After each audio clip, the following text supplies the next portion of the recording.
Mega love shout out mga kakabsat. Eto, nandito tayo kay Attorney Claire Castro, pero mukhang wala siyang live stream ngayon Bakit kaya? Or baka mamaya at baka 10:30, malay natin. Magulat na lang tayo. Anong pinakamaiksi dito? Mambubudol, this is 35 minutes, mahaba to Ito lang mas maiksi. Pampabidang splice video ni Senator Pia, nireklamo na ako'y. Alam na natin to, pero sige. Pakinggan natin si Attorney. Attorney Claire Castro. Bilisan na lang natin, Fast forward tayo dito. Nandiyan ba si Lemon? Thank you, Pinky MA, family. Manuel Ponce, this is Pink Municipality of the North, Balawan, La Union. Emily Agustin. Mga sige, let's go. Okay, let's go. Natin.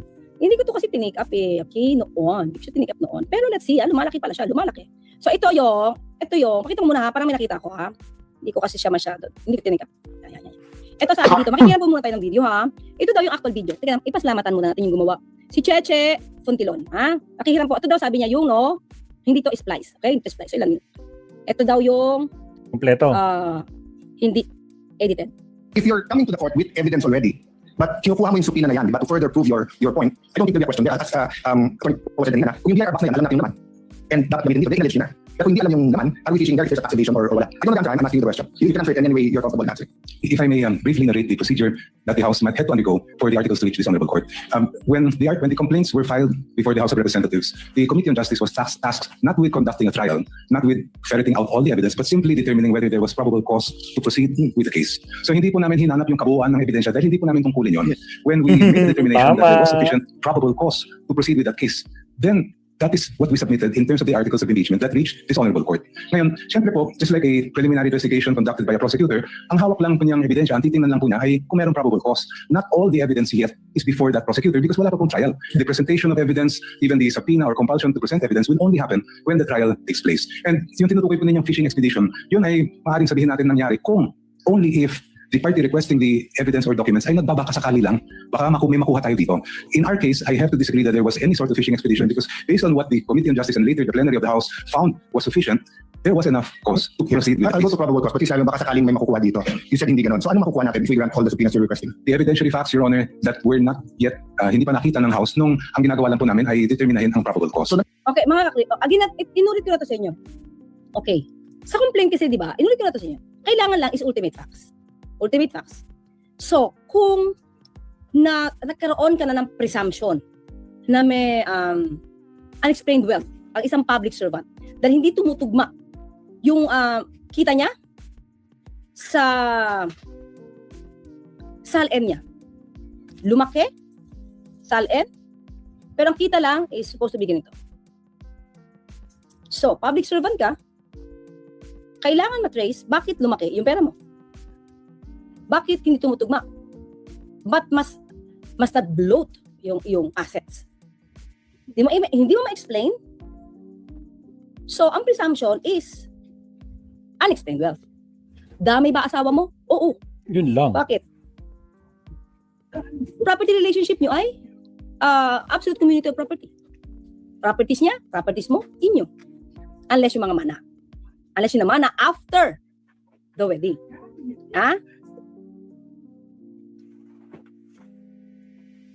Diba? So, anong pinakamagandang dapat na ginawa ni VP Sara noon? Diba? Dapat, pinakita niya na. At the time na, kung ako kay VP Sara, nagboluntaryo na ako. Sa House, sa Committee on Justice. Ang request ko lang, masyadong personal to kasi ingap to na asawa ko, sa tax namin, baka pwedeng executive session tayo. Kung napakita niya doon, wala na, hindi to aabot dito. Sa totoo lang. Saka mga clear, ito bakit kino-question ngayon yung ganitong klaseng sistema? Samantalang nung panahon ni Cayetano, nung panahon ng impeachment ni Corona, ipinasamon niya rin yung tax, bank documents for impeachment. Ayan, diba? Ba't ay ba ngayon? Pag si VP Sara, dapat ma-question. Diba? Dapat tutulan. Samantalang yung kay Carpio, kay Corona, di ba? Ayun, throwback. Kay Thanos 26 open bank accounts, call, draws. Attention siguro yan. Diba? Ito pa, nag-sign pa sila ng manifesto allowing their bank accounts to be scrutinized. So, yun mga clear. So, yan. Ayan na. The purpose of obtaining the bank accounts was to determine, ito. Tingnan natin to 2026. Okay? So, dito, okay. Wait lang mga clear ha. Pakita lang to. And anyway, alam natin to kasi pagka foreign account, hindi talaga siya mabubuksan unless nag-okay yung may-ari. Pero pag local, pag impeachment, pwede. Okay? So, yan na yan, So, mga ka-clear, dito, so, nagkaroon ng argumento, di ba? Tinatanong siya. So, tuloy tayo. Lapit tumatapos. Ano makasali din? Hindi po. No, kasi sir, Because there is basis for requesting for so what you see, you still don't know what you see. we are basing the request for the bank records on the evidence and information provided by the Anti-Money Laundering Council, which appears to show that there were billions of pesos that went through the accounts of the Vice President during the period. Meron tayong bank secrecy. Alam naman ni Senator Alan Cayetano na hindi mo naman mabubuksan yung bank accounts kasi may bank secrecy tayo.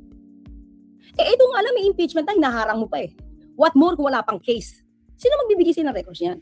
Pero once there's a presumption na may unexplained wealth, pwede mo na yan isampa ang impeachment. Ayan na, meron impeachment. So ngayon, ultimate faction, ang kailanganin mo na ngayon, evidentiary facts.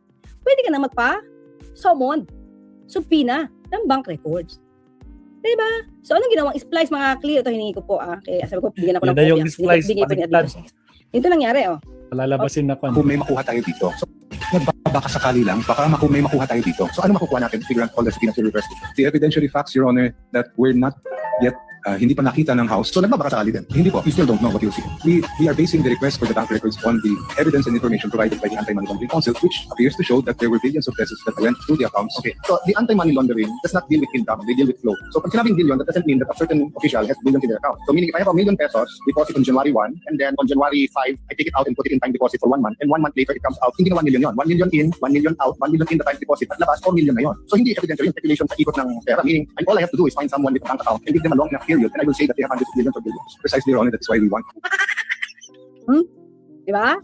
So, in a way, lumabas dito na yung mga bininggit na mga sagot Napakasakali pa para lang. ma-counter na ito ay mere fishing expedition. Hindi yun yung lumabas sa video na ginawa dito ni Senator Pia. So, kailangan palabasin niya na si Senator Alan ang siyang may point. Pero pinutol-putol niya yung sinabi at explanation ni Congressman Shell Jokno. Diba? So naging malaking issue yan para hindi pa siya yata sumagot. Pero dahil hindi niya, binaliwala niya lang. Diba mga, ito yan pag ikaw ay isang officer of the court, lawyer ka tapos dito judge ka pa. Mga kaklit, imagine nyo judge pa to. Tapos gumawa ng ganyang video. Akala ko ba sabi dapat hindi one-sided? Diba? Dapat hindi one-sided, especially mga judges. Mga senator judges, hindi pwede. Pero sa video na to, mga kitang-kita nyo, saan ang kulay? Diba? So, ito ngayon, mga ka-clear. Abogado ka pa naman. Medyo nahalatang nagpabida kayo sa video. Pero, kasiraan ng iba. Ito yung sasabi natin, mga ka-clear.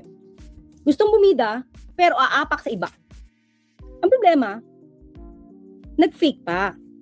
Kasi hindi buong katotohanan ang inilabas para magpapogi. Diba? Kaya ngayon, hinahabol mga kaklir. Hinahabol. Pakinggan natin to. Joanna Kaumeran mula sa Every Woman. Nandito kami ngayon sa Senate. Nag-file kami ng ethics complaint laban kay Senator Pia Cayetano kasama ang iba't ibang mga kababaihang grupo at kabataang grupo. Naniniwala kami na dapat imbestigahan ang ginawang pag-post ni Senator Pia ng splice video during an impeachment trial process. Naniniwala kami na ito ay hindi magandang conduct, hindi tamang conduct ng isang senador, lalong-lalo na ng isang senator judge sa isang ongoing impeachment trial. Nananawagan kami sa Ethics Committee na simulan na ang investigasyon at kung kinakailangang patawan ng karampatang parusa ang senadora sa kanyang ginawang pag-post sa official Facebook page niya ng splice video. Are you hoping to file complaints elsewhere po bukod sa Senate regarding this matter? Sa ngayon, ito munang sa Ethics Committee kami nag-file dahil naniniwala kami na ito ay dapat agarang bigyang pansin ng Committee at ng Senado. So mga clear ba? So in other words, Oops, narangan tayo, Mapsat. Again, sa mga bagong pasok, syempre, huwag kalimutang mag-like and subscribe. hindi mo pinakitang neutral ka dito eh. Di ba? So, since nagkaroon ng order ang presiding officer na kailangan na mabuksan, masubpina ang AMLAC, Bank Records, BIR, ito yung pinalabas nila. Una, tingin ko, syempre papogi ito para mapakita kung sino yung magaling. Diba? And at the same time, mga ka-clear, pang-propaganda na rin ito kay VP Sara. Diba? Bakit? Pinapalabas nila dito na dapat hindi pinayagan yung mga records na yun na mapasubpina. Kasi fishing expedition lang ang dating. Diba? So, tingnan natin ha. Ito pala. Ito yung kopya mga. Mabasa ba natin? Ito yung kopya nila. Yan. Okay. Basa ba natin? Kita ba? Ayan. Okay. Haba ito.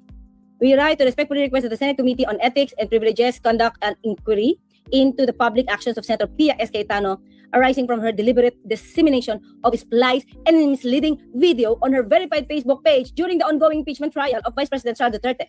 Conduct which undermines the integrity of the impeachment proceedings and raises serious questions regarding her compliance with the ethical, professional, and constitutional obligations. Tingin ko mga kligin ko ha. As a lawyer siya, bilang lawyer, tingin ko pwede din siya humarap sa isang disbarment proceedings. Kung sino man yung interesado. Di ba? Kasi, lumalabas dito intentional. Intentional na i-twist yung katotohanan. Di ba? To the disadvantage of Congressman Chel Jokno. Pero sila yung bida. At the same time, mali, lumalabas yung ginawang order. Kasi dapat, walang fishing expedition. Di ba? Ilan po